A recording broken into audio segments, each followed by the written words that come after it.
Daily uploads are most definitely not for the weak. I'm only on my third video and I barely have to do any editing, but it's just so draining. But hey, I'm going to keep doing these until hopefully I blow up.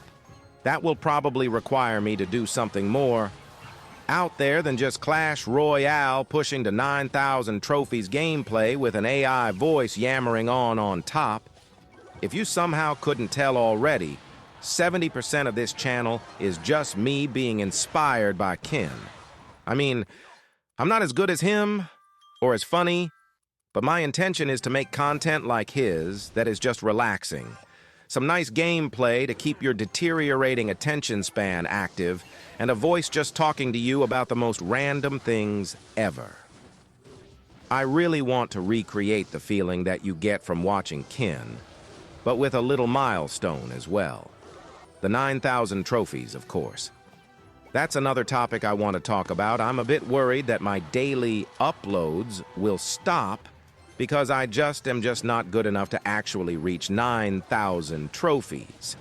I've never managed anywhere near it on any accounts, and I most definitely do not have the potential, at least right now, to just put everything aside and focus a couple of hours into it. Also, in this video, you will see a lot of overtimes. The players get better, I get more burnt out, and that leads to prolonged games and some stalemates. I've cut most of the Nothing Burger 2-minute sections out because nobody wants to watch that 100 times in one video, and I've also kept most of a rather intense game in later on in the video. These games, however, really show how many mistakes I make. It's pretty crazy, and I can tell instantly, but I'm just way too slow at thinking about what I should do, so I panic and do bad placement or something. You'll see countless times I could have done way better Electro Spirit plays where he actually jumps, but he gets killed instantly, because for some reason I decided to place him slap bang in front of a melee unit with enough damage to one-tap him. Look, I'm hoping this series will get me better at Clash Royale, more specifically the later episodes, and maybe I could even compare my gameplay from episode 1 with whatever number the final one will be. Maybe it'll be night and day different. Maybe there will be no change. But even so, I do have plans for videos after this series. I'm probably not going to upload anything else while I'm doing this, but once it's done, I can't just leave this channel to die, and I'm not going to do a dream and replicate the series just with a different small twist like it's on Path of Legends. Instead, or maybe I could... That's a good idea, but I don't think I can be bothered to do that just yet. Maybe in a later video, I can try and see how far I can get in it in one whole day. Especially since after my exams in a month, I'll have days upon days of free time. But before then, I need to lock in with this series and with my schoolwork. Honestly, I've never thought about school as much as I have recently throughout, well, my entire life. It's probably due to the small fact that if I fail these exams, I'm just not going to be able to have the qualifications to go into the field of work I'm interested in. It's really a big responsibility for myself, and I think that many people my age are also thinking about this right now. This is the first time in their lives where it actually has a huge impact.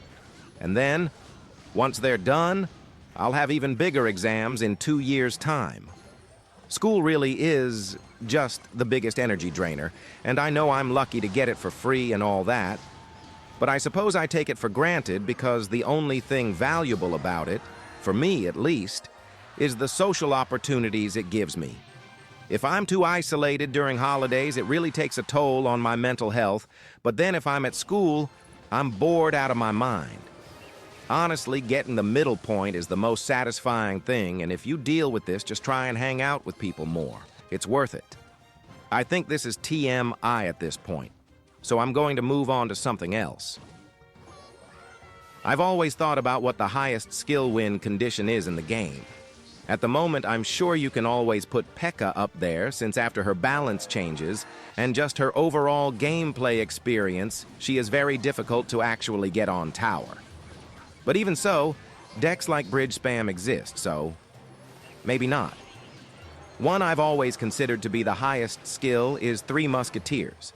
Because of balancing issues, they can really never be balanced without making Musketeer OP. So they're permanently underwhelming. I mean, they're strong. I'm not saying they're bad, but it makes it so damn difficult to actually do anything with them without getting countered. This means you have to be good enough at the game to allow them to get into good situations, because their DPS and their split lane push potential is higher than many other cards. But that 9 elixir cost is a huge negative. It's basically ruining yourself if you run Three Musketeers without Pump. And it's annoying. It has to be this way since Pump is the most luck-based card in the whole game. If your opponent has Earthquake, Miner, Fireball, or any of those counters, your chances of winning have just been halved.